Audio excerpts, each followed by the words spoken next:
নমস্কার শ্রোতাগণ, আজকে আপনাদের শোনাবো ফিরোজা গল্পের দ্বিতীয় পর্ব।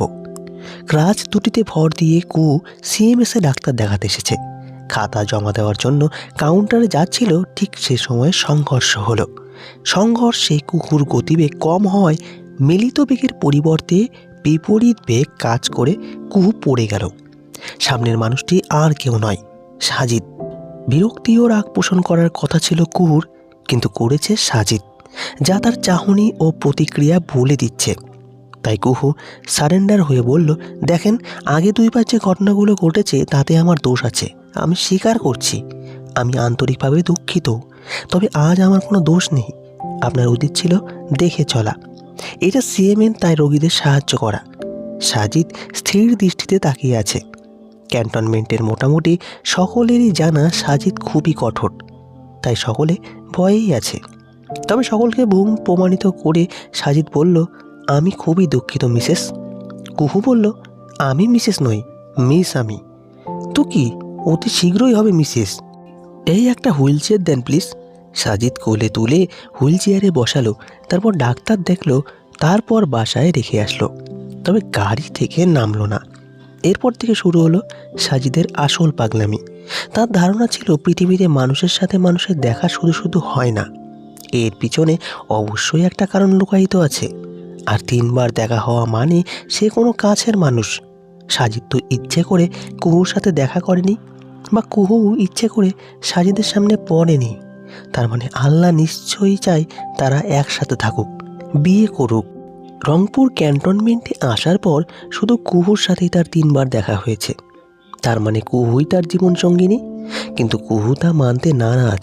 তাই সাজিদ তার ফোন নাম্বার জোগাড় করে 24 ঘন্টার মাঝে 14 ঘন্টায় বিরক্ত করে। বাকি 10 ঘন্টা সে দিয়েছে ঘুমানো, পড়ালেখা, খাওয়া দাওয়া, নামাজ ও গোসলের জন্য। সাজিদের দ্বিতীয় থিওরি হলো, কেউ যদি কারো পিছে লেগে থাকে তবে সে বিরক্ত হয়ে হলেও রাজি হবে। সে এই থিওরি অনুযায়ী চলে। কখনো কল করার পর যদি বুঝতে না পারে সে কি বলবে, তখন শুধু 2টি বাক্য বলে কেটে দেয়। ও আমার ফিরোজা রং, কবে তুমি আমার হবে গো। বহুদিন পর কুহু বুঝতে পারল মানুষটা তাকে সত্যিই ভালোবাসে। তখন রাজি হলে সাজিদের খুশি দেখার মতো ছিল। সে বলেছিল, তুমি আমার হলে 6 মাস 15 দিন 7 ঘন্টা পর। কুহু মজা করে প্রশ্ন করেছিল, তাহলে মিনিটটা মনে রাখলেন না কেন? সাজিদ লজ্জিত হয়ে বলেছিল, আনন্দের সময় দেখতে ভুলে গিয়েছিলাম। কুহুর মনে মাঝে মাঝে খুব অদ্ভুত প্রশ্ন জাগত, যেমন, আপনি জানলেন কিভাবে এই ফোনটা আমারই ছিল? সকলে পড়েছিল, শুধু তুমি ছিলে না। এইচএসসিতে ভালো রেজাল্ট করার জন্য সাজিদ কুহুকে বেশ কিছু অ্যালবাম, উপন্যাসের বই ও শোপিস দিয়েছিল। কুহু রাজশাহী বিশ্ববিদ্যালয়ে চান্স পাওয়ায় সাজিদ তার অতীব প্রিয় বাংলো আকন্দ ভিলায় থাকতে দিয়েছিল কুহুকে। শুধু শর্ত একটাই, সাজিদ যখন আসবে তখন শাড়ি পরতে হবে। কুহু তা আনন্দের সাথে গ্রহণ করেছিল। না, আর ভাবা যাবে না, সেসব তো শুধু আনন্দের স্মৃতি। সেগুলো নিয়ে ভাবলে তো দুঃখের সাগরে ডুবতে হবে। তা কী করে হয়? কুহুর হৃদস্পন্দন বাড়ছে, সমান্তারে বাড়ছে ব্যথা। এখনও এটা নিয়ে ডাক্তার দেখায়নি সে। হয়তো বড় কোনো এক রোগ বাসা বাঁধছে, যার মুক্তি শুধুমাত্র মৃত্যু। ওষুধ খাবে, কিন্তু কি ওষুধ খাবে? শরীরটা না হয় ওষুধ দিয়ে মানাবে, তবে মনকে সে কি দিয়ে মানাবে? বড্ড বড় ভুল কাজ করে ফেলেছে ডায়েরিটা খুলে। পুড়িয়ে ফেলা প্রয়োজন ডায়েরিটা, না হয় একসাথে নষ্ট হবে 3টি জীবন। এটা ঠিক হবে না। ডায়েরিটা পুরনোই উত্তম, কিন্তু তাকে তো ডাকছে। এখন পুরনো সম্ভব নয়, ফিরে এসে পুরোবে। তাই ডায়েরিটা আবারও ব্যাগে রাখলো, তারপর আবারও নিচে গেল। কুহুর মা সাজিদের সামনে কুহুকে নিয়ে বলল, কুহু, জামাইয়ের হাতটা ধুয়ে দিও। মা এই কাজটা শালিকা করে জ্যাঠাস না। তুমি ব্যতীত কেউ তো অবিবাহিত নেই, তাই তুমিই নাহি করো। কুহুর সোজা সাপটা উত্তর, পারবো না। বাবা, তুমি কিছু মনে করো না, আমার মেয়েটা ছেলেদের সংঘর্ষে আসতেই পারে না। সাজিদ শব্দ করে হাসল। কুহুর মা কিছুটা ভোরকে বললেন, হাসছো কেন? আপনার কথাটা খুবই ফানি আন্টি। কুহুর মনে হতে লাগলো, তোর হাত ধোয়া প্রয়োজন তো, দাঁড়া ধোয়াচ্ছি। আমো গামলাটা দাও তো। কুহুর মা গামলা দিলে কুহু সেখানে থুতু ফেলে সাজিদের হাত ডুবালো।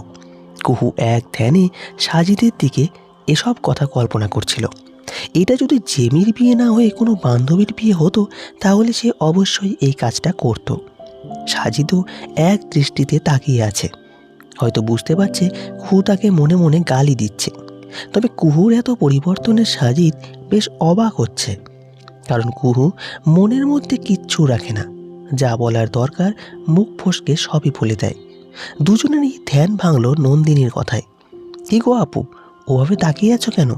চোখ লাগবে তো। কুহু নন্দিনীর দিকে কিছুক্ষণ তাকিয়ে থেকে বলল, কোথায় নন্দিনী, তোমার দিকেই তো তাকালাম, চোখ তো লাগলো না। তা এখনো রনের সাথে বিয়ে হয়নি? স্বামীকে নিয়ন্ত্রণে রাখতে পারো না?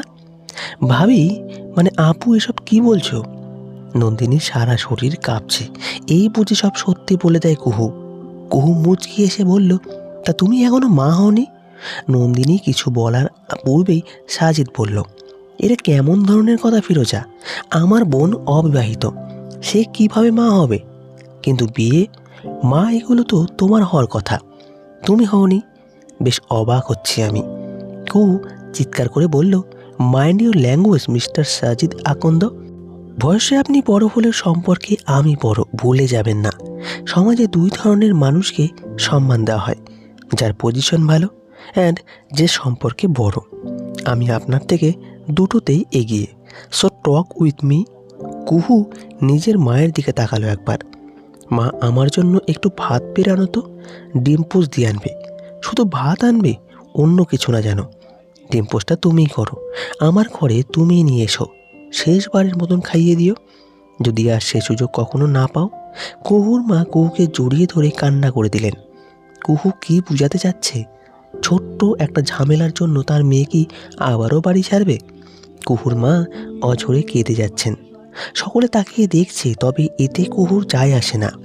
সে বোনদের ডেকে বলল, দুলাভাইয়ের মুখ তিতা হয়ে গেছে, তোরা একটু জানা, গিয়ে রস ঢাল, তবেই না দুলাভাই তোদের বোনের কাছে গিয়ে রসিকতা করতে পারবে, মন খুলে কথা বলতে পারবে।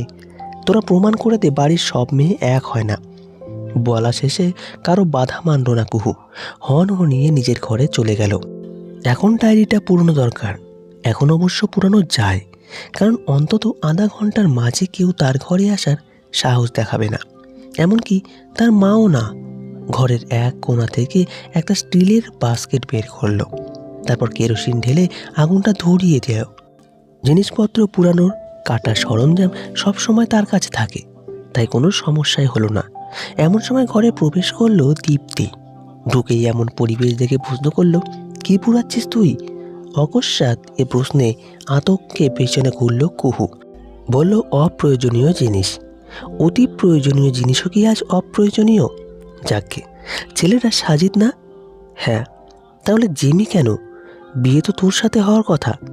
কুহু চুপ রইল। তা দেখে দীপ্তি বলল, কাহিনী বল, পুরোটা খুলে বল আমায়। এখন বলা যাবে না, মা আসবে। এখন আসবে না, বল তুই। তারা, আমি দৌড় দিয়ে আসি। কুহু ও দীপ্তি পাশাপাশি খাটে বসলো। এখন বল, আগে কসম দে কাউকে বলবি না, শুধু আমার মৃত্যুর পর ব্যতীত। এটা নিয়ে বেশ খানিকক্ষণ তর্ক হলো। তারপর দীপ্তি রাজি হলে কুহু বলা শুরু করলো। তো বন্ধুরা, কি বলল কুহু আর কি ঘটনা ঘটেছিল সেটা জানতে হলে শুনতে হবে আমাদের ফিরোজা গল্পের চতুর্থ পর্ব। চতুর্থ পর্বটি শুনতে আমাদের চ্যানেলটি সাবস্ক্রাইব করে রাখবেন। ধন্যবাদ সকলকে। ভালো থাকবেন, সুস্থ থাকবেন।